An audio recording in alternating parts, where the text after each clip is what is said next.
اچھا یہ فرمائیے گا کہ یہ جو آپ نے مختلف افراد کی تقسیم کی ہے، مختلف کیٹیگریز کی تقسیم کر دی ہے، تو کیا یہ ضروری ہے کہ اسی میں رہے؟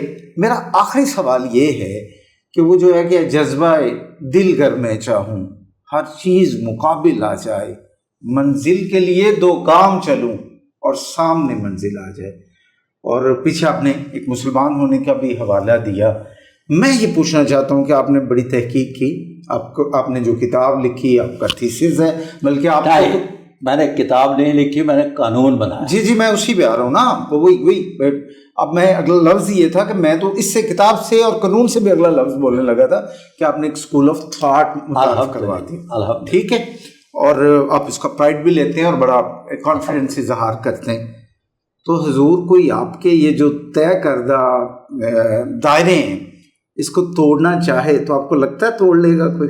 دیکھیں، بات یہ ہے کہ قدرت نے جب 2 تقدیریں بنا کر بھیجا تو ایک قدرت کا نظام ہے.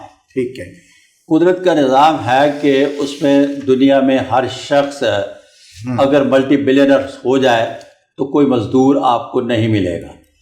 اگر ہر شخص مزدور ہو جائے تو اس کو کوئی ایڈمنسٹریٹر نہیں ملے گا. میرے مالک نے ایک کائنات کا نظام بنایا ہے جس میں 7 قسم کے لوگ رکھے بعد از تحقیق جو میں نے کیا. ٹھیک، ذرا دہرائیں گے دوبارہ؟ Lower middle class, upper middle class, officer class, administration class, VIP اور اسٹار لائف. اور یہ اپنے اپنے دائرے میں اپنا اپنا رول ادا کر رہے ہیں، اپنے دائرے میں اپنا اپنا رول پلے کرتے ہیں اور کائنات چل رہی ہے. اب اس میں جو تقدیریں معلق ان پر قادر کر دیا گیا ہر شخص کو، تو اس کی تقدیر پر بھی قادر کیا گیا.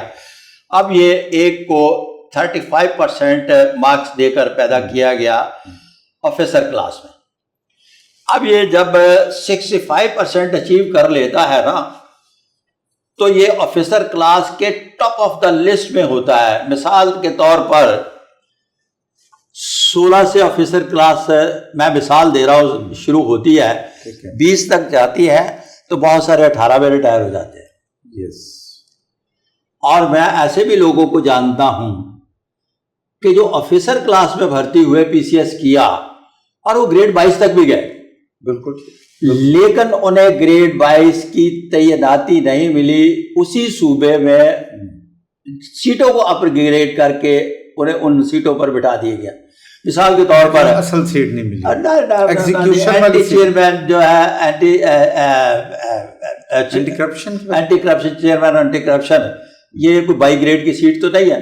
اب ان کو 22 گریڈ کر کے تو وہاں بٹھا دیا. سمجھ گیا، جو ان کا کیڈر تھا مثلا ان کے فیڈرل سیکٹری نہیں لیا گیا، ان کو سینٹر میں جہاں CSS کر کے لوگ آتے ہیں نہیں لیا گیا، کیونکہ CSS کرنے والے گریڈ 17 سے شروع ہوتے ہیں. جب 17 سے شروع ہوتے ہیں تو وہ 22 تک جاتے ہیں. جی ٹھیک ہے. جو آفیسر کلاس کے لوگ ہیں یہ 16 سے لے کر کچھ آگے چل کر پھر 17 سے شروع ہو جاتے ہیں اور 20 تک جاتے ہیں. یہ 22 تک بھی چلے جائے تو وہی اسی دائرے میں گھومتے ہیں. بالکل ٹھیک. یہ اب مثال سمجھ آگے؟ بالکل. کسی قسم کی کوئی ابہام تو نہیں رہا؟ نہیں.